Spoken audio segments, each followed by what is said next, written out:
evening. We do this again, a second time. So, welcome. So, it's been a year since our last podcast, and we've been friends for, just over a year.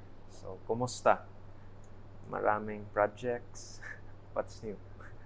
Isa na rin ako sa mga projects nyo.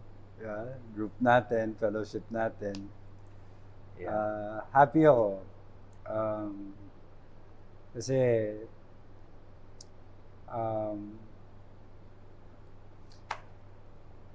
short story.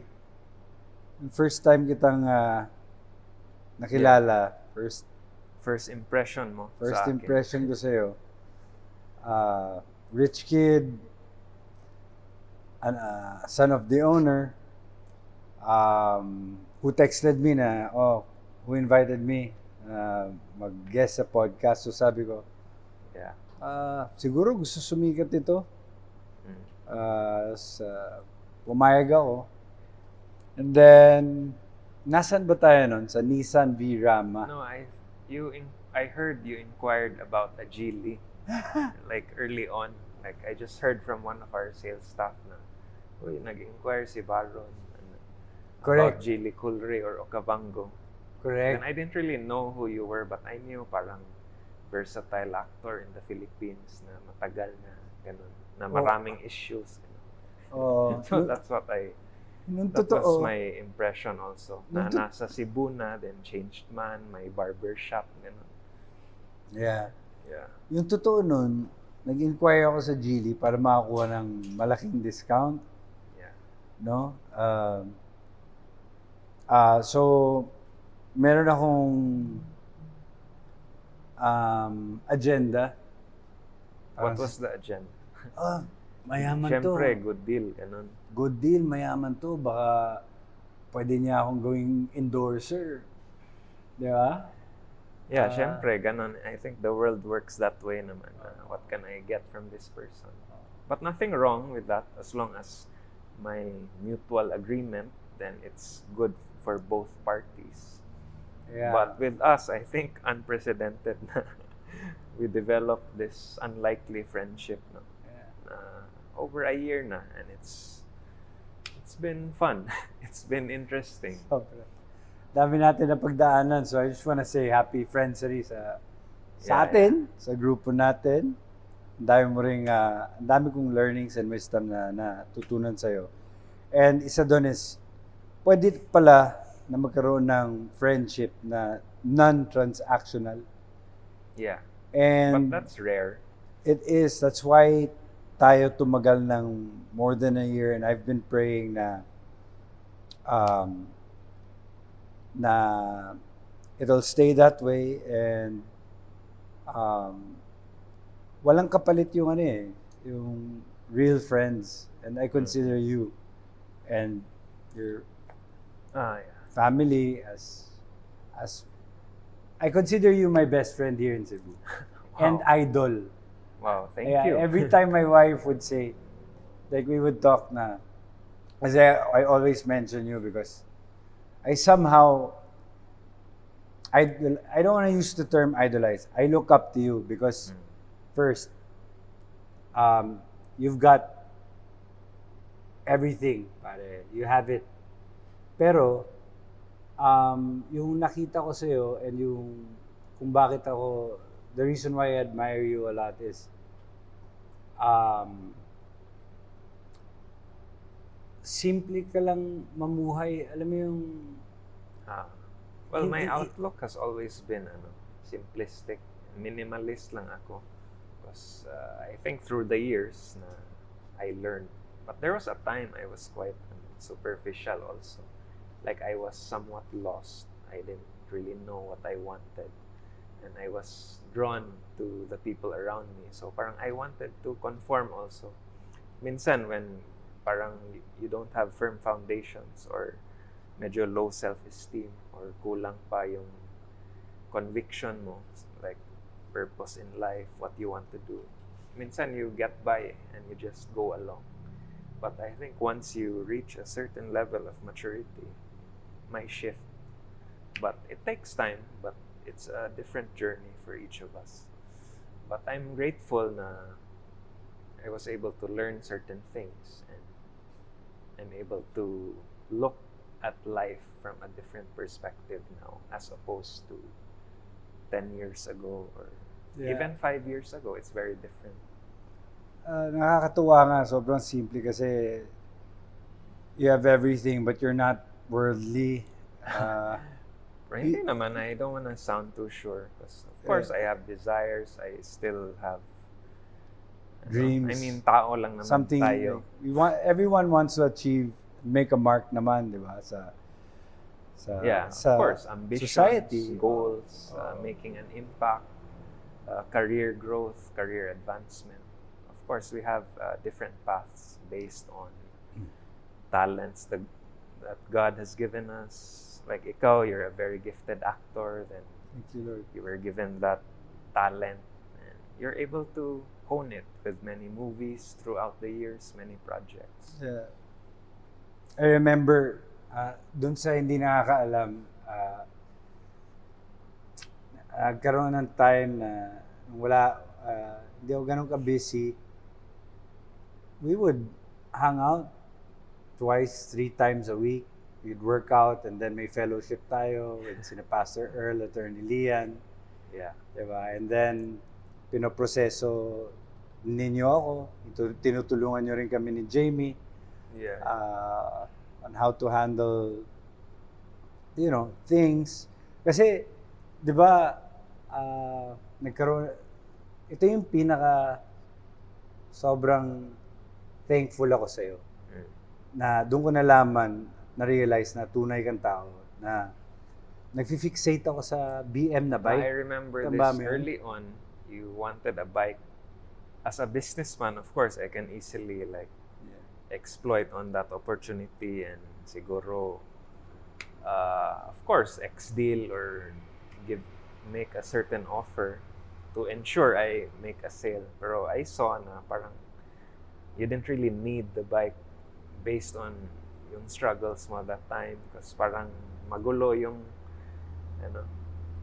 you were juggling many things that time, di ba? Parang you were thinking of a house, sustaining your family, my series, my movies coming in. So I thought parang it wasn't good to And then, just pounce on that opportunity when I saw na it wasn't really a need.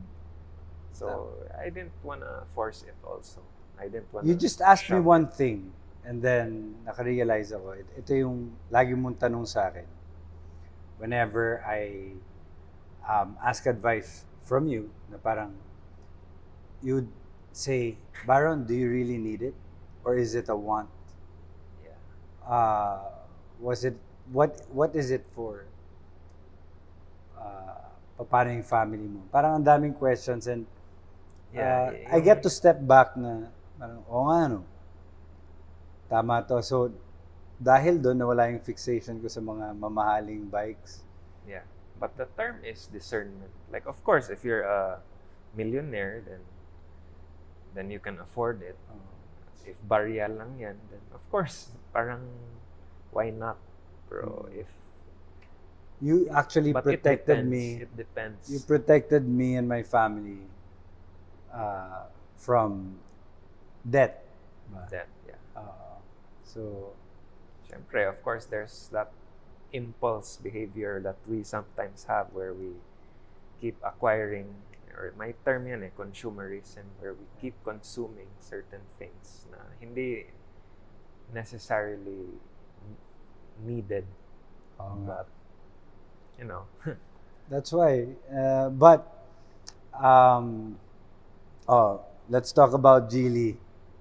Hindi siya, feeling ko, it wasn't meant to be. We really wanted the car. yeah, that time I think you had certain issues you were dealing with pa. So, Yeah.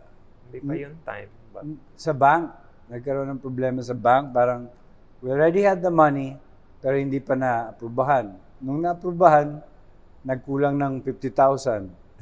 yeah, may mga ganun. But we try to work things out to ensure na ma-approve to ensure na may easier way for you to And I want to thank you. own. Ito yung funny thing na hindi unexpected things ba na nangyayari sa But actually, Sa a group lot natin. happened over the past year, di ba? Yeah. With, ano, Pero sa cars muna tayo, like, me and Jamie were set on buying a very small car lang para lang yeah, makalakad parang kami. sedan type lang, no? Oo. Until parang you were looking for an And MPV. then, in-invite mo lang ako one Sunday, go to Seaside, let's have coffee, may come visit the opening of Mitsubishi Gateway. Yeah. I had actually, my event may event. that time, a test drive event, since we handle multiple brands naman, so parang many options naman for you to choose. No, but I wasn't planning on buying a Yeah, unit. so I think that was your time to own a new car. Yun na So, nga, sakto. Parang tama lang yung timing. Sakto. Nandun ka, pero bumili ka yata ka ng coffee. Yeah. And sabi mo na, sige lang, wait for me. Pagka, ko dun, parang nag-whisper si God na parang, just go ahead, go with the flow. May lumapit sa akin from Gateway Mitsubishi. Sir, gusto niyo ba mag-test drive? Sabi ko, hindi. Inaantay ko lang si Mike. Pero whispers, parang nag-whisper si God, sige lang, just go with the flow. So, where the wind blows, di ba? So, nag-sign up ako.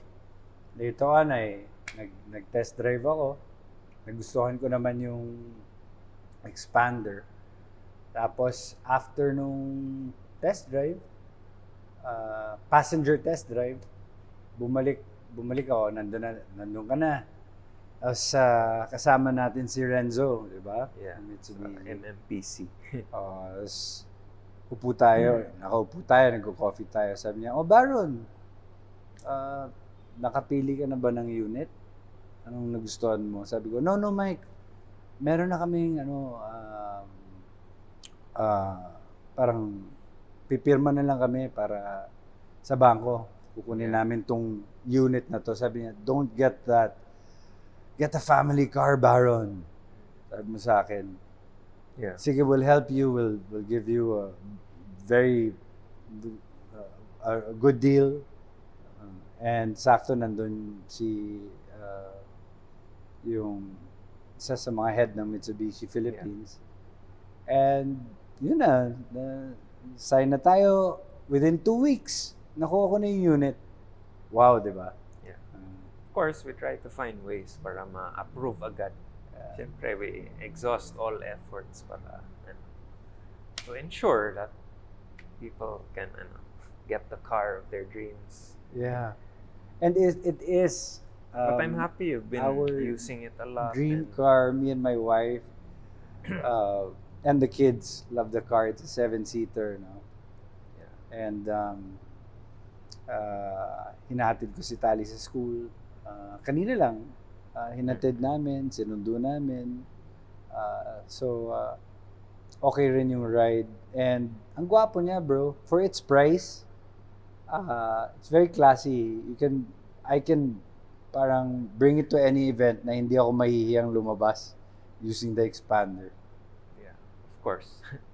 I'm happy you like Thank you, ha.